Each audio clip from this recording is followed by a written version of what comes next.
the Caucasian church deal. I can't handle it. And if you're listening and you love it, like, more power to you. That is great. Rock but it. if you Google me, you're going to go, aren't you white? But I can't handle it. If the praise and worship leader, I'm just saying, he's black on the There's inside. so many things You're about black it he on the can't inside. handle. Not only like the singing, but it's the ambiance, it's what they're wearing. Everything is offensive. It But I cracks feel me like up. he's a black man trapped He inside is. of a white He man's is. body. Here is praise and worship to me. This is praise and worship to me. Here we go.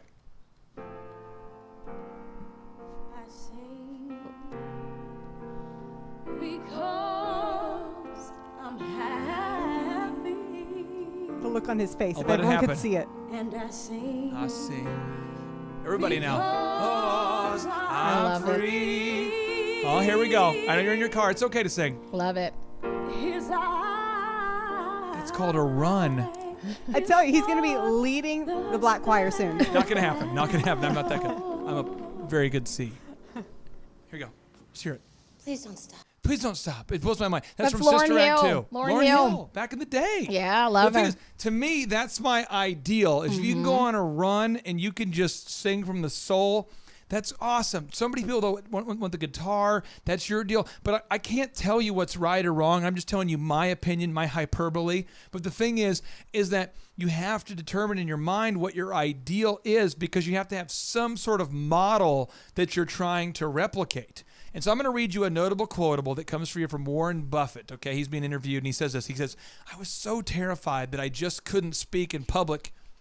I would throw up. In fact, I arranged my life so I would never have to speak in front of anybody. Then after moving back to Omaha after grad school, he saw an ad in the paper for the Dale Carnegie speaking course. He says, I knew I was going to have to speak in public sometimes. The agony was such that it just to get rid of the pain, I signed up for the course again." The thing is, you have to determine in your brain what the ideal is. If you can't conceive it, then you can't achieve it. So you've got to figure out what is your ideal. And so if you expose yourself to a certain kind of speaking, then it's going to become your normal, and now you're going to compare yourself to that kind of great. I have a question for you. Okay, because I know for me, sometimes before I speak and sing, even now it happens sometimes, I feel like nervous, like I might get scared, throw up. And I just decide, even if I throw up right before I go on the stage, I'm going to throw up, and then I'm going to go out there and do it. Do you ever get nervous like that? Ever? I mean... Yeah, what I do is, Vanessa, you go for it. From the outside, I mean, he is amazing on there. And I think that you are a lot less nervous now than you used to be. But I think there's a certain amount of nervousness that is healthy. Yeah. And that makes sure you do a good job. Because I would say you have to be alone, and you would say, like, I am mentally prepping, and I would know because you were a little nervous. I would prepare. Yeah. Typically, like we have a speaking. We just did the last one for Conoco, or not. I'm sorry, for Chevron. For Chevron. So we're speaking for Chevron in Houston, and I just tell Vanessa, hey, I need to be left alone. And I just focus and I prepare and I literally say the words out loud.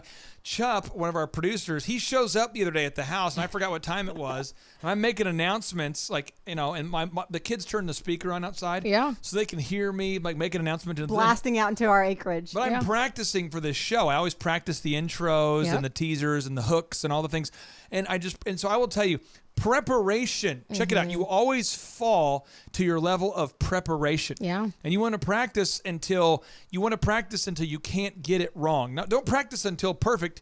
Practice until you can't get it wrong. But you have to be of the mindset that you know where you're heading. You can't get there if you don't know where you're going. Now, I just want people to know that, like, nerves can be a part of it, but you can channel that. It's natural. It's to be expected. Yeah, you can practice and you can channel that and use that. Oh, I'm nervous. I'm just telling you, but the more you practice, the more when you fall, you get nervous. You're like, but you can fall to your level of preparation. Now, the notable quotable I want to read to you, this is from Seth Godin. Actually, Sharita, can you read this to us? I just want to kind of comment on it. Yeah, I can. He says, you are not being judged. The value of what you are bringing to the audience is being judged. That is so good. Here's the deal. Seth Godin, he's a best-selling author. He's a marketing expert. He's talking about you're not being judged. Like, you're not looking at you. I've seen a speaker who spoke who was unbelievable, who was not handsome, not very good in terms of wasn't very quick-witted, wasn't very funny, wasn't very any of the things that didn't have great teeth. But he spoke about how he was served in the military, and he was injured so bad his whole face was burned. He burned most of his fingers off. I have heard him. It's compelling. And he speaks truth. Yeah. And he speaks from the heart. And when you hear him, the profundity of what he says hits you on such a deep level that you're not judging him for the way he looks. You're not judging the way he sounds. You're not judging some of the odd mannerisms he has, but you're judging the concept. You're judging mentally. You're trying to judge of what you are bringing to the audience. What is he bringing to the audience? And what he's bringing is a life-changing message. So when we get back, we're going to be talking about this next principle, which is huge. Principle number 2, seize every opportunity to practice. See, some of us are saying, I don't want to speak until I'm speaking in front of a big audience. But the thing is, you're not ready. You haven't laid that foundation. So you got to start where you're at. You got to speak at those small events. You got to get that preparation game up. So we're going to talk about move number 2, principle number 2, seize every opportunity to practice, and practice. You're listening to the Thrive Time Show on Talk Radio 1170. Hey. Hey, what's up, Thrive Nation? Welcome back here to the Thrive Time Show during your drive time home. And for many of you, this has become kind of like your refuge. You're like, you want to cocoon yourself with positivity. You've realized you could listen tonight and know that, well, I heard that Hillary did this. Her emails came out, this just in. An email came out tonight that showed that, well, Megyn Kelly said this about Trump, and Trump said this about, and you could listen, but at the end of the day, you know that on November 8th, right, you're gonna vote. We're almost there. So you're like, I'm just turning that off. That political fatigue has happened. And I'm looking for a business show on my radio. When you found it's the Thrive Time Show, the business school without the BS. We're talking about principle number 2 here, but specifically we're talking about the 6 principles to become an effective public speaker. So principle number 2 is seize every opportunity to practice. We're joined here with the co-hostess with the mo-ostess. It's Miss Sharita Bent. How are you? I'm great. And my incredible wife, Miss Vanessa Clark. How are you? Hey. All right, so Sharita, can you read this first notable quotable from Mr. Dale Carnegie? I can. He says, only the prepared speaker deserves to be confident. That's good. We've all been to an office. Well, you have been to that office. I've been to that office too. And this is what your boss does. You know your boss hasn't prepared, and he gets up and he does this. All right, everybody, we're here to talk about the 3... And he always pulls up his fingers because he wants to look at them and formulate what they are first. There's actually 3 moves for leadership. One is, the word is, I'm thinking of as big. B is busy. You want to be a busy person. I is impact, and G stands for Greg. Greg, let's go to you for more information. And it's just tragic because you know they're making it up on the fly. Everybody with an ounce of discernment, it's like, this person doesn't know what they're talking about. And to make it worse, they have an hour-long meeting or a half hour. So they feel the need to fill the whole thing up with pontifications about random things that they've just thought of for the first time, and they're fleshing out in front of you, the employee who's forced to endure a mind-numbing series of dumb generalities formulated by somebody who is not prepared. And it's obvious to everyone. Yeah, I have to give a shout out to Clay. This is not on the script or anything, but our meetings at Thrive, like whenever he leads them, they're so inspiring. He challenges you, he encourages you, you point out jackassery, but then he gives us like something really motivational, not just for like work, but for our lives. So like big props to you because that's rare in leadership. It's big on his heart. I mean, that is what he is made to do. Yeah. My move is I don't want to say anything unless I have something to say. So That's like good. I a lot of times I'm like, we don't need to have a meeting because, and if I do have a meeting, it's like 10 minutes long. Right. You'll see me. I'll like, To the hey, point. staff meeting, we have an hour blocked out, and I'm like, okay, we're going to go over this number, that number, great. Any questions? Boom, done. We're done. And you're like, I thought we had an hour, and we're done. Yeah. There's no need. I learned that from Dr. Z. Yeah. Dr. Zoellner is all about, hey, let's have a high impact meeting. Sure. And by the way, there doesn't need to be an hour. Yeah. So some of you are listening right now, and you have a speech to give for your business. And I'm going to tell you what, you just want to get to the point and be Dunsky. Yeah. Okay. Now I'm going to teach you how to specifically do it. But principle number 2, you have to seize the opportunity to practice. Now you want to seize it. So you're going to be, you have to create opportunities. So here's what I want you to do as an action step. Someone's going to go, but what if all of us call the chamber? No, I'll tell you this. Years ago, I put my phone number in one of my books just to see how many people would call.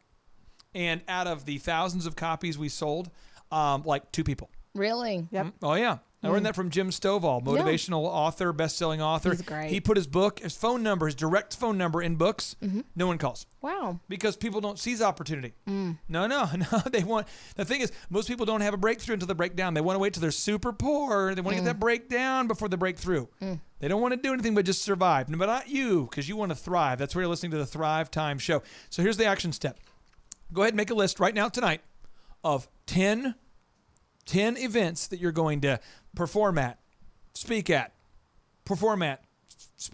sing at, talk at, get to whatever your presentation is. Make 10 that you're committing. I'm going to perform there for free. I'm going to speak there for free. And you know what you're going to do? The first event you do, there's going to be 6 people that show up. And they're there because they're on the board that hired you. And you're going to speak, and you're going to suck like a Hoover. You're going to be terrible. But you know what? You're there, and you're going to get better. Miss Vanessa, back to you. Yeah, I think to you it's obvious, but most people think, where do I find these events? I mean, you're used to either creating these events or mining through and networking to find them. But if I've never spoken and I need to find 10 events to speak at, where am I speaking in my garage? Am I speaking in my kitchen? I'll give you. That's good. Everybody has a chamber of commerce that you can get connected with. Whatever city you're in, join the chamber. It's like $30 a month. You meet like-minded business owners. Do that. But I heard that the chamber actually is giving back to Hillary. Just stop it. Just sign up for the chamber. But they're giving to Hillary. They're taking all the money from the hotels. They're actually in bed with the government. Stop it. Just sign up. Your church. I don't even like my church. Just stop it. Just find a place. The Boy Scouts. But the Boy Scouts, they don't even stand for anything good anymore. No, just find a group to speak. Don't find me a perfect group, by the way, and I'll find you heaven. But now, do I cold call them? Do I find out who the leader is and I approach them? I say I have a message I want to share? Here's my cold call script. Sharita, you are the head of a chamber. Boop, boop, boop, boop, boop. Hey, I'm trying to get in hold of Miss Sharita. This is she. Hey, Sharita, my name is Clay Clark. I did this, by the way, back in the day. And I have a DJ company, entertainment company, and I would like to speak to your chamber about how to generate sales leads. Okay. It was hard for me to do, and I ended up doing pretty well. Is that something I could do? Do you have an event coming up? Maybe I'd be happy to speak for free. We do. We have a monthly meeting, actually. Would you like to speak there? And here's the deal: is Sharita's very nice. Usually they'll go. No. Usually they're not even willing to take free. I was working. I was trying to work with you. And they'll say, "Do you have a video?" And you're like, yeah. So I was crafty. So then I had someone film me talking to myself alone in a room, which is more uncomfortable than you could possibly imagine. But that's how you do it. Thrivers, we come back. We're talking about principle number 3: prepare in the proper way. You see, you could be preparing in the wrong way, but you want to prepare in the proper way. When you prepare the proper way, problems go away. Thrive Time Show, drive time home. Boom. You're listening to the Thrive Time Show on Talk Radio 1170. All right, Thrive Nation, welcome back to your inspiration and education station. You see, Thomas Edison was this guy. He invented the light bulb. He invented recorded audio. He invented recorded video. And he said that vision without execution is hallucination. I repeat, I encourage you to Google that. Vision without execution is hallucination. And if, for many of you, you feel like you're hallucinating. You have this vision or this dream of carrying this message to the people. The people need to hear your message, but they can't hear your voice because you don't know how to speak effectively. It doesn't mean that you're not talented. It doesn't mean that God doesn't have a plan for you. It doesn't mean you missed the boat. It doesn't mean that you're not qualified. It means that you just don't have the practical skill. So it's like being a highly motivated hitchhiker without someone picking you up, right? But if you learn these moves, all of a sudden you get that thumb out and someone picks you up like, hey, bro, where you wanting to go, bro? And you go, I'm kind of wanting to go to New Mexico. Oh, New Mexico, bro. I'll take you there. Let's go. All of a sudden, you're a hitchhiker. Things are going well. I'm not advocating hitchhiking. What I'm talking about today is how to effectively be a public speaker. The 6 principles for effective public speaking. Now, principle number 3 is you want to prepare in the proper way. So Miss Sharita Bent, our co-hostess with the mo-ostess, can you go ahead and read this notable quotable from John Wooden, by the way, the basketball coach who won 10 championships in 12 years. Think about the profundity of that. 10 in 12 years. Mike Krzyzewski's a big deal, but 10 in 12 years. That's sick. I love him. Did he have the swine flu? I love him. I love him. He says, teaching players during practices was what coaching was all about to me. So if you watch tonight, if you go home and you Google, I want you to Google this. Google. I want you to use the Google. You type with the fingers on the home row. You want to Google. You go there and you're going to find, I want you to Google this. Google Pete Carroll.